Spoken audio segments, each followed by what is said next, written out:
ಬಿಎಂಆರ್ಸಿಎಲ್ನಿಂದ metro ticket ದರ ಏರಿಕೆ ವಿಚಾರಕ್ಕೆ ಸಂಬಂಧಪಟ್ಟಂತೆ ದೇಶಾದ್ಯಂತ ಒಂದು ಚರ್ಚೆ ಅಂತೂ ನಡೀತಾ ಇದೆ. ಎಂಪಿಗಳಿಂದ ಹಿಡಿದು ಎಲ್ಲರೂ ಮಾತಾಡ್ತಾ ಇದ್ದಾರೆ ಅದರ ಬಗ್ಗೆ. ಮೆಟ್ರೋ ಅಧಿಕಾರಿಗಳ ಅಂಧಾ ದರ್ಬಾರನ್ನು TV5 ಇಲ್ಲಿ ಬಿಚ್ಚಿಡ್ತಾ ಇದೆ. ಯಾವ ಥರ ಇದು ನೋಡಿ, ಅವ್ರು ಏನು ಕಾನೂನು ಮಾಡ್ಕೊಂಡಿದ್ದಾರೋ ಅದಿರಲಿ, ಅವ್ರದ್ದೊಂದು ಏನು ಲಾ ಅಂತ ಮಾಡ್ಕೊಂಡಿದ್ದಾರೋ ಅದಿರಲಿ. ಬಟ್ ಪ್ರಶ್ನೆ ಏನು ಅಂತ ಹೇಳಿದ್ರೆ, ಏನಾಗ ತುಂಬ ದೊಡ್ಡ ದೊಡ್ಡ ಅರ್ಥಶಾಸ್ತ್ರಜ್ಞರು ಒಂದು ಮಾತು ಹೇಳ್ತಾರೆ, what you saved is what you earned ಅಂತ ಹೇಳಿ. What you saved is what you earned ಅಂತ. ನೀನೇನು ಉಳಿಸ್ತೀಯೋ ಅದೇ ನಿನ್ನ ಸಂಪಾದನೆ ಅಂತ. ನೀನು ಖರ್ಚು ಮಾಡಿದ್ದಲ್ಲ ನಿನ್ನ ಸಂಪಾದನೆ ಅಂತ. ನಾನು 5 ಲಕ್ಷ ದುಡಿತಾ ಇದ್ದೆ, ಅದರಲ್ಲಿ 4.5 ಲಕ್ಷ ಖರ್ಚು ಮಾಡಿಬಿಟ್ಟೆ ಅಂದರೆ ಅದು ನಿನ್ನ ಸಂಪಾದನೆ ಅನಿಸ್ಕೊಳ್ಳಲ್ಲ. ನೀನು ಅದರಲ್ಲಿ ಒಂದು 50,000ನೋ 1 ಲಕ್ಷನೋ ಖರ್ಚು ಮಾಡಿ 4 ಲಕ್ಷ ಉಳಿಸ್ತೀಯಲ್ಲ ನೀನು, ಅದು ನಿನ್ನ ಸಂಪಾದನೆ ಅಂತ. ತುಂಬ ದೊಡ್ಡ ದೊಡ್ಡ ಎಕನಾಮಿಸ್ಟ್ಗಳು ಇದನ್ನು ಮಾತಾಡ್ತಾರೆ, what you saved is what you earned ಅಂತೇಳಿ. ಇಲ್ಲೇನಾಗ್ತಾ ಇದೆ ಅಂದರೆ, ಇದೇನು ಹೊಟ್ಟೆ ಕಿಚ್ಚಿಗೆ ಮಾತಾಡ್ತಾ ಇದ್ದೀವ ನಾವು? ನೋ. ಇಲ್ಲಿ ಏನಾಗ್ತಾ ಇದೆ, BMRCL ಅಧಿಕಾರಿಗಳಿಗೆ ಎಷ್ಟು ಸವಲತ್ತುಗಳಿದೆ, ಎಷ್ಟೊಂದು ಹಣ ಇವರಿಗೆ ಆಗ್ತಾ ಇದೆ. ಏನಾಗುತ್ತೆ, BMRCLನಿಂದ ಬರ್ತಕ್ಕಂಥ ಹಣ ರಾಜ್ಯಕ್ಕೂ ಬರಲ್ಲ, ಕೇಂದ್ರಕ್ಕೂ ಹೋಗಲ್ಲ. ಟಿಕೆಟ್ ದರ ಏರಿಕೆ ಮಾಡೋದು ರಾಜ್ಯವೂ ಅಲ್ಲ, ಕೇಂದ್ರವೂ ಅಲ್ಲ. FFC ಅಂಥೇಳಿ ನಾನು ಲಾಸ್ಟ್ ವೀಕಿಂದ ಇದ್ರ ಬಗ್ಗೆ ನಾನು ಮಾತಾಡ್ತಾನೇ ಇದ್ದೀನಿ ನಿರಂತರವಾಗಿ. ಫೇರ್ ಫಿಕ್ಸೇಷನ್ ಕಮಿಟಿ, ದರ ನಿಗದಿ ಸಮಿತಿ ಅಂತಿರುತ್ತೆ. ನಿವೃತ್ತ ಹೈಕೋರ್ಟ್ನ ನ್ಯಾಯಮೂರ್ತಿಗಳು ಇದಕ್ಕೆ ಹೆಡ್ ಆಗಿರ್ತಾರೆ. ರಾಜ್ಯದಿಂದ ಒಬ್ಬರೇ ಮೆಂಬರ್ ಇರ್ತಾರೆ. ಅವರು ಡಿಸೈಡ್ ಮಾಡ್ತಾರೆ ಮೆಟ್ರೋದ ಆರ್ಥಿಕ ಆರೋಗ್ಯವನ್ನು ಪರಿಗಣಿಸಿಕೊಂಡು. ಅಕಸ್ಮಾತ್ ಅವ್ರಿಗೆ ಇನ್ನು ಸ್ವಲ್ಪ ಜಾಸ್ತಿ ಮಾಡಬೇಕಾಗತ್ತೆ, ಖರ್ಚು ವೆಚ್ಚ ಜಾಸ್ತಿ ಆಗ್ತಾ ಇದೆ, ನಮ್ಮದು ನಿರ್ವಹಣೆ ಕಷ್ಟ ಆಗ್ತಾ ಇದೆ ಅಂತ ಬಂದಾಗ ಅವ್ರನ್ನ ಜಾಸ್ತಿ ಮಾಡ್ತಾರೆ. 5% ಮಾಡ್ತಾರೋ 2% ಮಾಡ್ತಾರೋ ಬೇರೆ ವಿಚಾರ. ಆ ಒಂದು ದುಡ್ಡು ಬರುತ್ತಲ್ಲ ಮೆಟ್ರೋದಲ್ಲಿ, ದುಡ್ಡು ಬಂದಿದ್ದನ್ನು ಮೆಟ್ರೋಗೆ ಬಳಸ್ತಾರೆ ಅವರು. ಇನ್ನು ಸ್ವಲ್ಪ ಮೆಟ್ರೋ ಎಕ್ಸ್ಟೆಂಡ್ ಏನೋ ಮಾಡ್ಬೇಕು ನಾವು ಅಂದಾಗ ರಾಜ್ಯದ ಇಷ್ಟು ಪಾಲು ಅಂತ, ಮತ್ತು ರಾಜ್ಯದಿಂದ ಕೇಳ್ತಾರೆ ಅವರು, ಕೇಂದ್ರದಿಂದ ಇಷ್ಟು ಪಾಲು ಅಂತ ಕೇಳ್ಕೊಳ್ತಾರೆ. ಬರೀ ಇವರಿಗೆ ಬರ್ತಿರೋದು ಅಷ್ಟೇ, ಅವ್ರ ಕಡೆಯಿಂದ ಬರ್ತಿರೋದು ಏನೂ ಇಲ್ಲ. ಇದಲ್ಲದೆ ನಮಗೆ ಸಾಕಾಗ್ತಿಲ್ಲ ಅಂತ ಬೇರೆ ಇವರೇನು ಮಾಡ್ತಾರೆ, 5% ಜಾಸ್ತಿ ಮಾಡ್ತೀವಿ ಅಂಥೇಳಿ FFC ಮೂಲಕವಾಗಿ ಆಗೊಮ್ಮೆ ಈಗೊಮ್ಮೆ ಹೇಳ್ತಾ ಇರ್ತಾರೆ. ಈಗ ಸದ್ಯಕ್ಕೆ ಅದು ಹೋಲ್ಡ್ ಆಗಿದೆ, ಇರಲಿ. ಅದರಲ್ಲಿ ಆಗಿರೋದೇನು, ಅನಗತ್ಯವಾಗಿ ಕೋಟಿ ವೆಚ್ಚ ಇಲ್ಲಾಗ್ತಾ ಇದೆಯಾ, ಅನಗತ್ಯ ಖರ್ಚುಗಳೇ ಜಾಸ್ತಿ ಆಗಿಬಿಟ್ಟಿದೆಯಾ. ಸೊ ಇವರ ಅನಗತ್ಯ ಖರ್ಚುಗಳ ಕಾರಣದಿಂದಾಗಿ ಪ್ರಯಾಣಿಕರ ಮೇಲೆ ಇದು ಹೊರೆ ಆಗ್ತಾ ಇದೆಯಾ. ಸಿಬ್ಬಂದಿ ಓಡಾಟಕ್ಕೆ ಸರ್ಕಾರಿ ವಾಹನವನ್ನು BMRCL ಕೊಡುತ್ತೆ. ಸ್ಟಾಫ್ ಅಪ್ಪ ನೀವು ಓಡಾಡ್ಕೊಳ್ಳಿ, ಗೌರ್ಮೆಂಟ್ ವೆಹಿಕಲ್ ನಾವು ಕೊಡ್ತೀವಿ ಅಂತ BMRCL ಕೊಡುತ್ತೆ. ಜೊತೆಗೆ ಹತ್ತಿರ ಲಕ್ಷ ರೂಪಾಯಿ ಮಾಸಿಕ ಭತ್ಯೆ ಅನೇಕರಿಗೆ ಇದರಲ್ಲಿದೆ.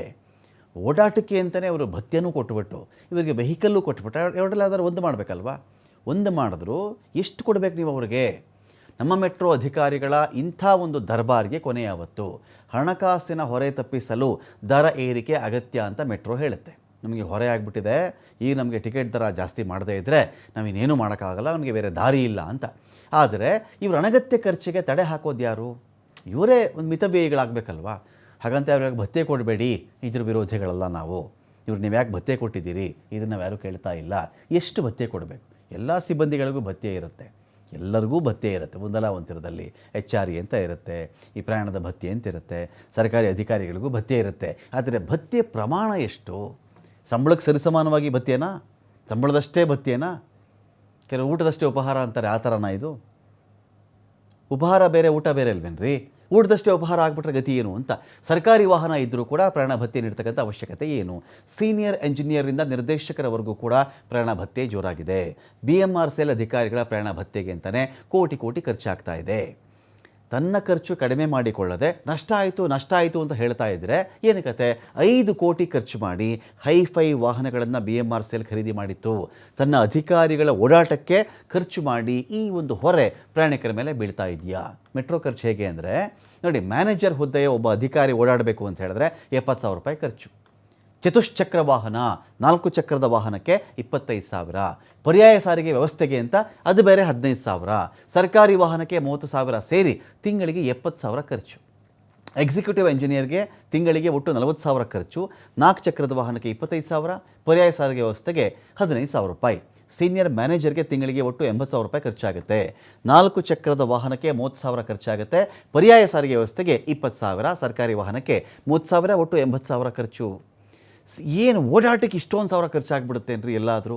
Senior executive engineer, senior system analyst, deputy general ಮ್ಯಾನೇಜರ್ಗೆ ತಿಂಗಳಿಗೆ ಒಟ್ಟು 80,000 ಖರ್ಚು ಮಾಡ್ತಾರೆ ಇವರು.